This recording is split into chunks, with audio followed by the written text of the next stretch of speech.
Notre prochaine conférence sera donnée par Jacob Morin. Diplômé du programme GTEA de McGill en 2011, Jacob a toujours rêvé de reprendre la ferme familiale. Sa conjointe et lui ont tranquillement bâti leur troupeau de bovins, principalement de race Angus, et développé leur jardin maraîcher. Pendant ce temps, il travaillait à l'extérieur de la ferme en tant que gérant de magasin chez Premier Choix Agricole, une boutique agricole, où il a eu la chance de rencontrer beaucoup de personnes à travers l'industrie. Depuis 2019, ils sont les propriétaires à part entière de la ferme familiale où ils exploitent 80 vaches-veaux et commercialisent directement 90% des animaux en tant que taureaux reproducteurs, taures gestantes ou sous forme de viande de bœuf 100% finie à l'herbe. De plus, ils élèvent 30 porcs forestiers, vendent des paniers maraîchers et des produits frais directement aux restaurants locaux. Je passe la parole à Jacob qui nous présente une conférence de 30 minutes intitulée « Des animaux pour notre contexte ». Merci Marianne. Bon après-midi tout le monde. Moi c'est Jacob Morin, ferme Le Paysan Gourmand. Content d'être ici aujourd'hui. Un peu nerveux. Pas habitué de parler devant autant de monde, même si ça fait qu'une couple de fois, là, mais la nervosité, ça part pas. Fait que voici une photo de nos animaux à l'herbe l'été passé.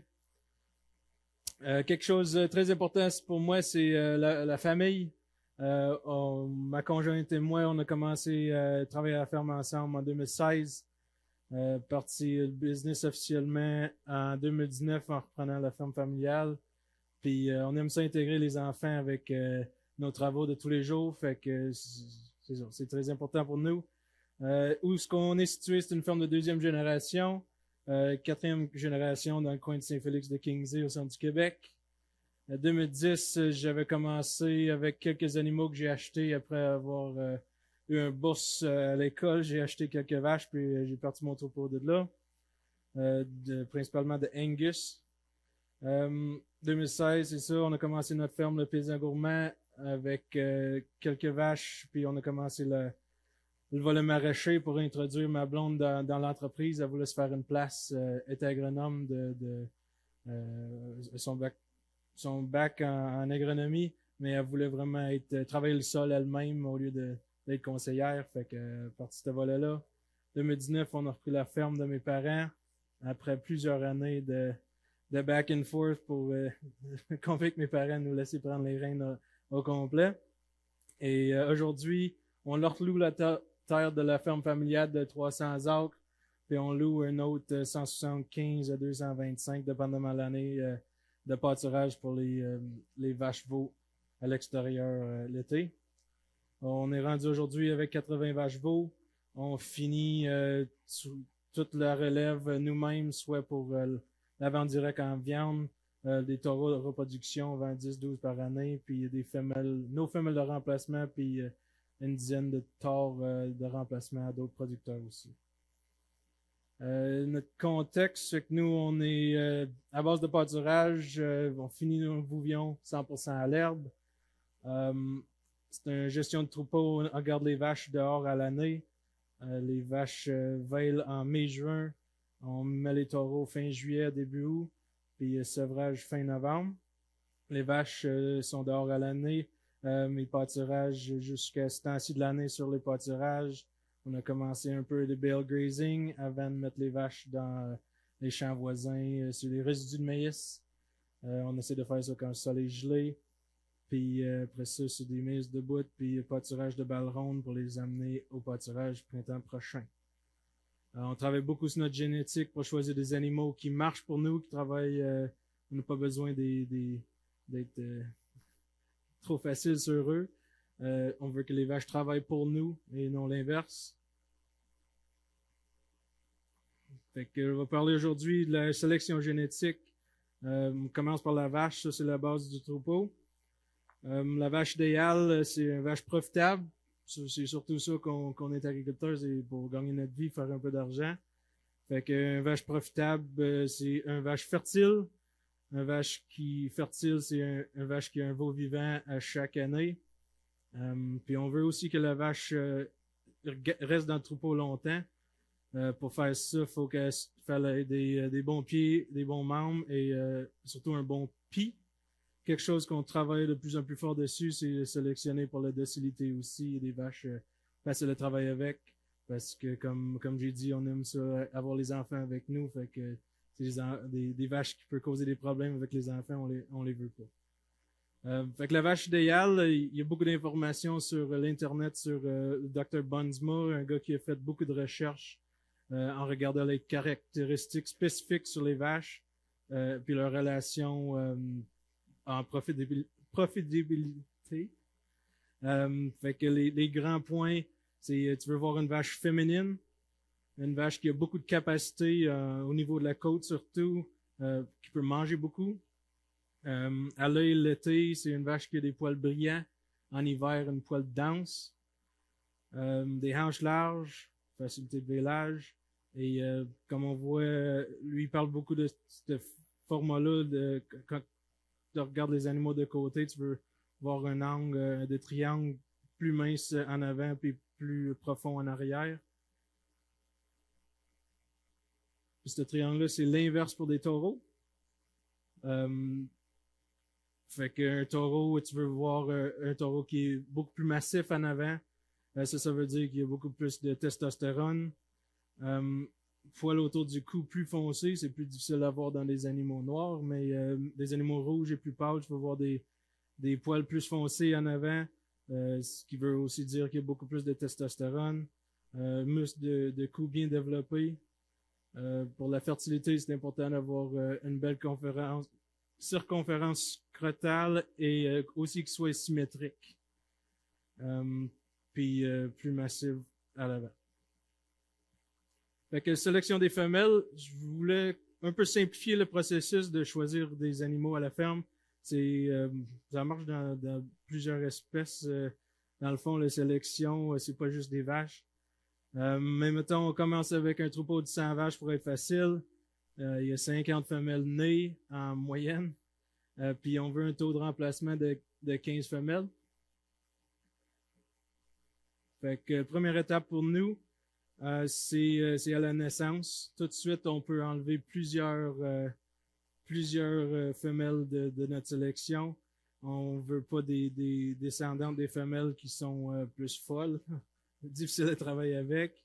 Des animaux qui ont déjà des difficultés au vélage, ça se transmet quand même facilement d'une génération à l'autre.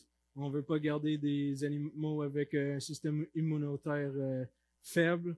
Des veaux malades à la naissance, on veut pas ça. Puis des pies aussi, c'est quelque chose qui est facilement transmis à la prochaine génération. Fait que on enlève tout de suite ceux-là. Donc là, il reste environ 42 femelles dans notre groupe. Deuxième étape de sélection des femelles, c'est quelque part entre la naissance et le sevrage. On peut visuellement enlever les femelles qui sont trop grandes, qu'on n'aime juste pas à l'œil, des femelles qui sont trop petites. Soit sont trop petites par manque de performance ou sont nées plus tard aussi. Des pattes croches, tout simplement laides. Si tu veux pas le regarder pour le reste de sa vie, ben t'es mieux de le sortir tout de suite. Fait que là, il reste environ 25 jeunesses sur les 5 ans. Ça, c'est juste des exemples vite pour regarder les pieds des animaux, que c'est facile de choisir les pattes droites et sortir ceux qui sont croches. Fait que la troisième étape des sélections des femelles, c'est comme la dernière étape. Je donne 2 options. Vraiment le plus facile, c'est de juste mettre ces 25 ces 25 taures-là avec le taureau pendant 42 jours. Les plus fertiles vont être gestantes. Puis tu restes avec tes 15 génisses que tu voulais pour continuer. En fond, un des facteurs le plus payants, c'est des animaux qui sont gestantes tout de suite. Puis à la longue, c'est mieux de garder ceux-là. Moi, j'aime aussi regarder leur performance. Je suis déjà rendu avec mon troupeau est de plus en plus serré, puis j'ai plus de misère à choisir entre les top 20, mettons. Fait que je vais regarder leur PATBQ, je vais regarder la longévité de leur mère, un gain de poids, puis avec ça, je peux choisir mes 15 jeunesses que j'ai besoin. Il y a aussi la nourriture, l'alimentation en quantité. Tu peux garder plus d'animaux mais si tu es vraiment restreint à tes pâturages ou la quantité de foin que tu as disponible à la ferme, tu peux tout de suite réduire le nombre de génisses à ces 15-là au lieu de garder les 25 pendant 2 mois de plus. C'était juste un exemple d'une tare de 16 mois chez nous, puis 15 ans, c'est des vaches qui gardent leur forme puis leur shape. Fait que sélection des mâles, c'est très semblable. Nous, on est producteurs de génétique, fait que, mettons, sur un troupeau de 100 vaches, on veut garder environ 20 taureaux pour la vente. On est pas mal plus strict sur les mâles, parce qu'ils donnent plus de progéniture à la longue. Fait qu'à la naissance, on met tout de suite l'élastique sur ceux qu'on veut pas pour pas faire d'autres choix plus tard parce qu'on les aime, parce qu'ils ont fait un bon gain ou quelque chose. On assure de les castrer tout de suite. Fait que c'est la même affaire que les femelles, des bœufs qui viennent des vaches folles, mauvais pis. Ceux qui sont nés tard, même, j'y donne même pas une chance dans les taureaux. Je veux qu'ils soient dans les plus fertiles. Les femelles, j'y donne une chance s'ils viennent gestantes, même à une plus basse âge. Fait que là, il reste 35 mâles sur les 50. Au sevrage, même affaire que les femelles, pas de croche. On va aussi regarder plus la performance à la musculation pour enlever quelques-unes de plus. Là, il reste 25 mâles sur les 50 qu'on a commencé avec. À 15 mois d'âge, pour moi, c'est l'étape le plus important. C'est le test de fertilité. Depuis qu'on fait ça, ça nous aide beaucoup à raccourcir notre saison de vélage à la ferme. Je veux des animaux, des taureaux qui sont plus fertiles à cet âge-là. S'ils sont pas fertiles à partir de 15 mois d'âge, avec le test de semence du vétérinaire, il s'en va à la viande. On va faire une dernière évaluation sur les performances. Côté visuel aussi, s'ils sont pas assez musclés, c'est pas dans ce qu'on veut, on peut les sortir de là. Et dernier check-up sur les pieds et membres. Fait que là, il nous reste les 20 mâles à mettre en vente. Puis ça fait plusieurs années, on n'achète plus de taureaux. Pour nous, c'est tous des taureaux de notre élevage. On garde souvent ces 2 taureaux par année pour faire les remplacements. Puis j'aime ça, garder les taureaux qui viennent des vaches plus âgées, des vaches qui ont fait leur preuve, au moins 5 veaux, qui ont toutes performé bien, des vaches qui ont encore des bons pieds, des bons membres. Fait que c'est comme ça qu'on reproduise l'uniformité dans le troupeau. Et c'est surtout des taureaux que j'aime regarder à l'œil.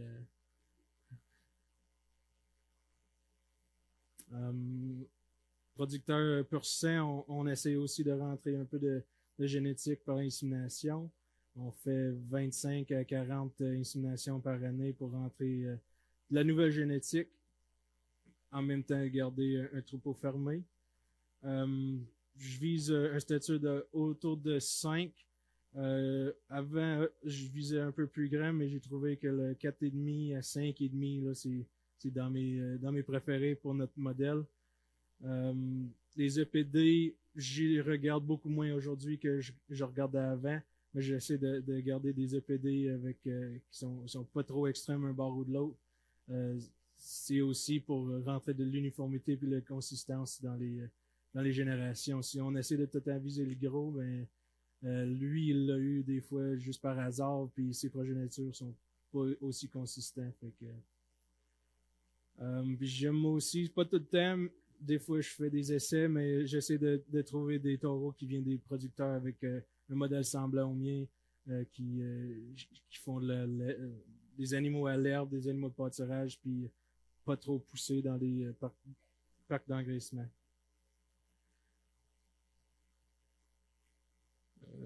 Les pieds et membres, c'est un gros défi, je trouve, pour chercher des taureaux pour l'insémination dans le bovin de boucherie. Il n'y a pas beaucoup de chiffres là-dessus encore. L'Angus, il commence à en avoir. Mais c'est un des gros défis avec la race depuis des années, c'est pieds et membres. Fait que je pense qu'ils peuvent améliorer là-dessus. Mais si jamais ils parlent c'est un taureau avec des très bons pieds, c'est là que j'ai un peu plus de certitude qu'il soit pas pire. Ça, c'est un taureau qu'on a élevé il y a 6 ans. Tout de suite, quand il était jeune, on voyait qu'il était déjà musclé, puis ça ressemble déjà à un taureau. Fait que tu vois, 5 ans plus tard, là, c'est vraiment un beau gros bœuf. Impact important sur mon troupeau depuis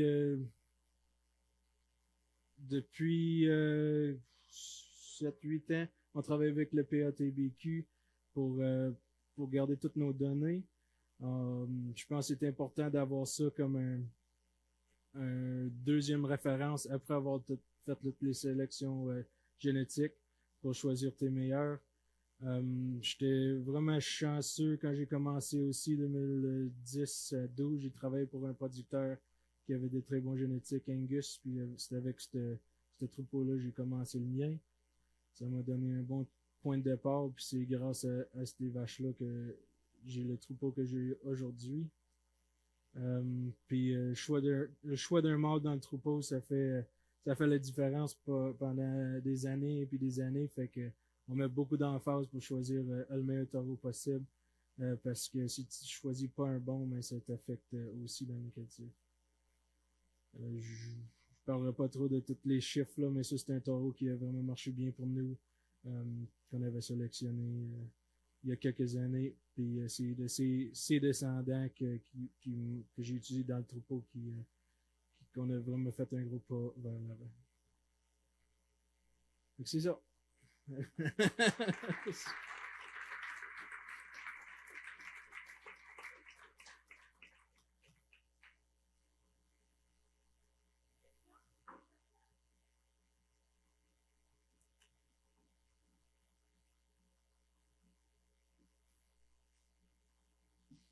donnes combien de temps pour ton animal à l'abattoir?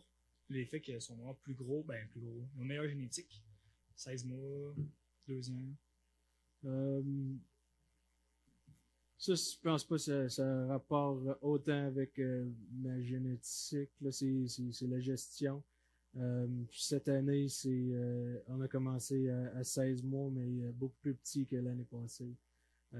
J'ai fait une erreur de choix dans une de mes rotations. Puis l'herbe, je pense, cette année, il y avait quelque chose. Mais on commence à 16 mois. Cette année, c'était 450 livres de carcasse, mais on visait à 500. Puis on les fait abattre jusqu'à 26, 28 mois. Là.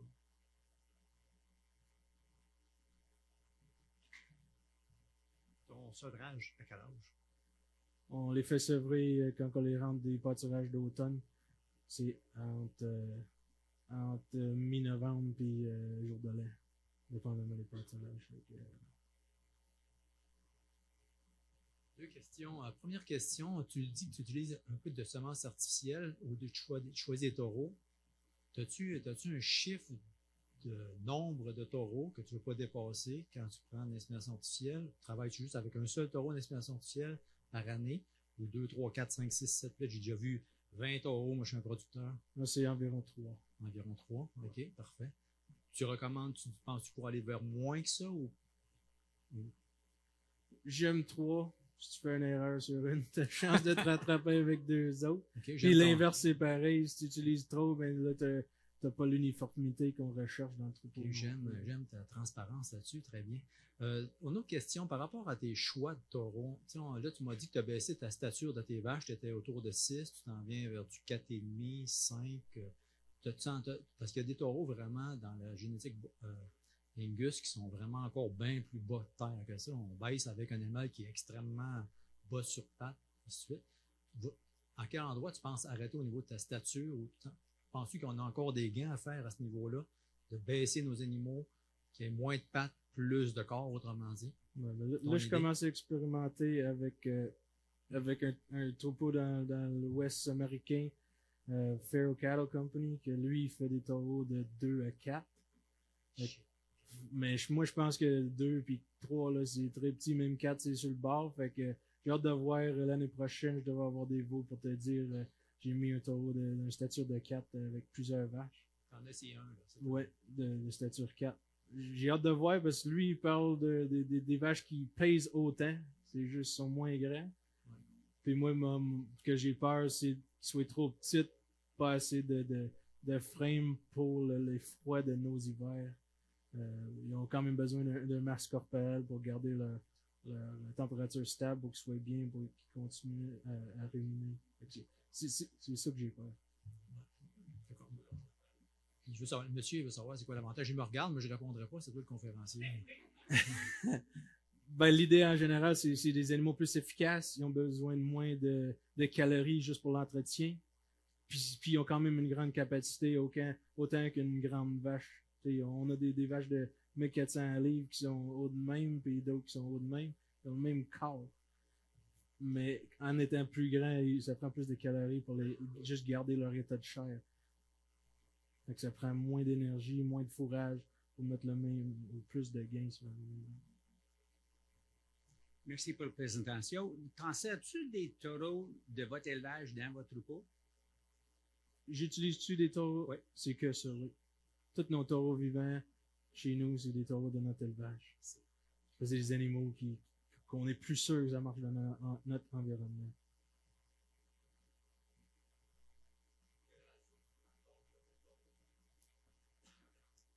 C'est je sais pas comment le dire, mais on loue des pâturages qu'on peut juste mettre 8 vaches, fait que c'est 1 pour 8. Mais on a d'autres que c'est 30, fait que c'est 1 pour 30. Mais il n'y a pas de problème, un taureau de 2-3 ans prendre au moins 30 vaches. Là. C'est juste que nos terres disponibles en location pour le pâturage, on utilise ce qu'on a.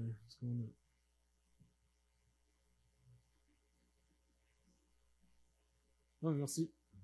Merci beaucoup, Jacob. Okay.